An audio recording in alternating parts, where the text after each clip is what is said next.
आजाद ससुराल की गुलाम बहुएं। भाग 1।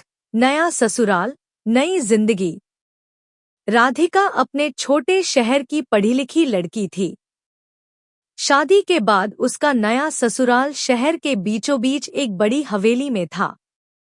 हवेली की भव्यता देखकर राधिका की आंखें चमक उठीं, लेकिन उसके दिल में हल्की बेचैनी भी थी। ससुराल पहुंचते ही राधिका ने देखा कि घर के बड़े दरवाजे के पीछे कुछ अजीब सा माहौल था। बहुएं, सुंदर, पढ़ी लिखी और आत्मनिर्भर, लगभग गुलाम जैसी जिंदगी जी रही थी।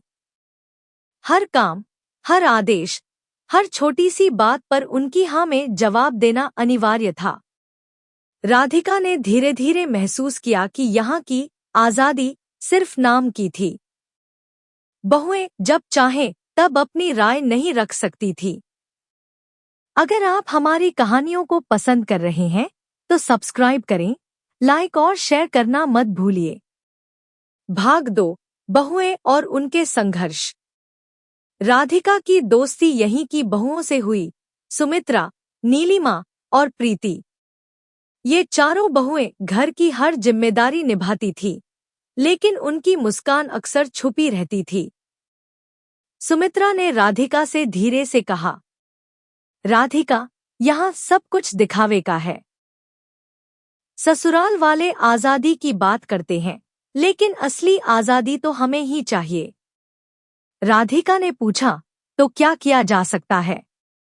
नीलिमा ने हिम्मत जुटाते हुए कहा, हम मिलकर अपनी जिंदगी बदल सकती हैं। मगर ध्यान रखो, अगर कुछ पता चल गया तो। उसने अधूरा छोड़ दिया। कहानी में ट्विस्ट के लिए लाइक जरूर करें और कमेंट में बताएं कि आप अगला हिस्सा पढ़ना चाहते हैं या वीडियो में देखना पसंद करेंगे। भाग 3। राधिका की योजना। राधिका ने तय किया कि वह सिर्फ देखती नहीं रहेगी।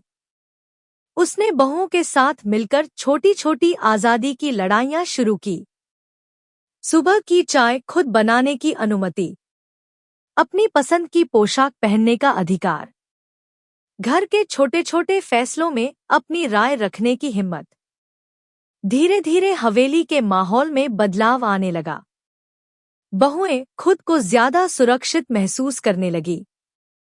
लेकिन ससुराल के मुखिया मृदुल जी ये बदलाव देखकर खुश नहीं थे।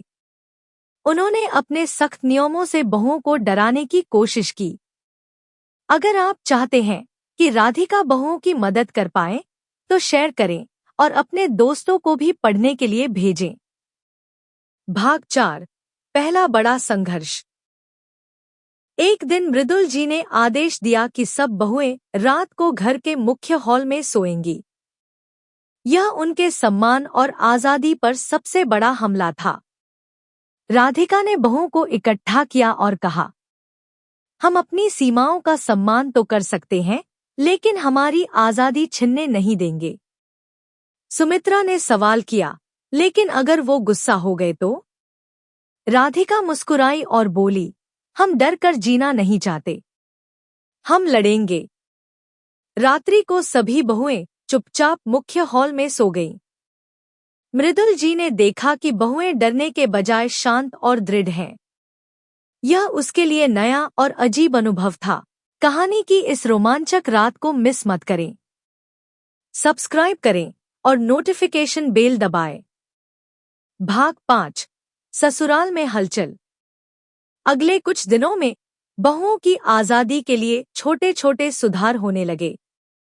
मृदुल जी ने भी देखा कि बहुएं खुश हैं तो घर का माहौल भी खुशहाल हुआ। प्रीति ने राधिका से कहा, तुम्हारे आने से हमारी जिंदगी बदल गई। अब हम केवल गुलाम नहीं हैं, हम बहुएं हैं, आजाद और खुश। राधिका ने उत्तर दिया, सच्ची आजादी दिल में होती है, दिखावे में नहीं।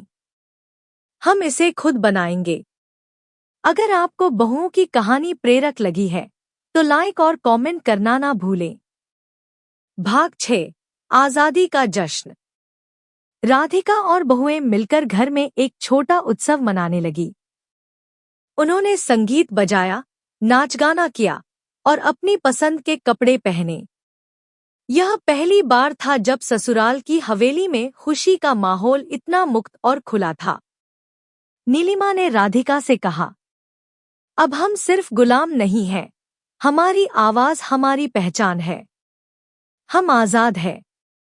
मृदुल जी ने भी देखा कि जब बहुएं खुश होती हैं तो घर की पूरी ऊर्जा बदल जाती है। उन्होंने भी धीरे धीरे अपने पुराने रूढ़िवादी विचारों को बदलना शुरू किया। कहानी की पूरी यात्रा को जानने के लिए शेयर करें और अपने दोस्तों को भी पढ़ने के लिए भेजें। भाग 7, अंत और संदेश। राधिका की मेहनत और बहुओं के संघर्ष ने साबित किया कि सच्ची आजादी केवल अधिकारों में नहीं, बल्कि आत्मविश्वास और साहस में है।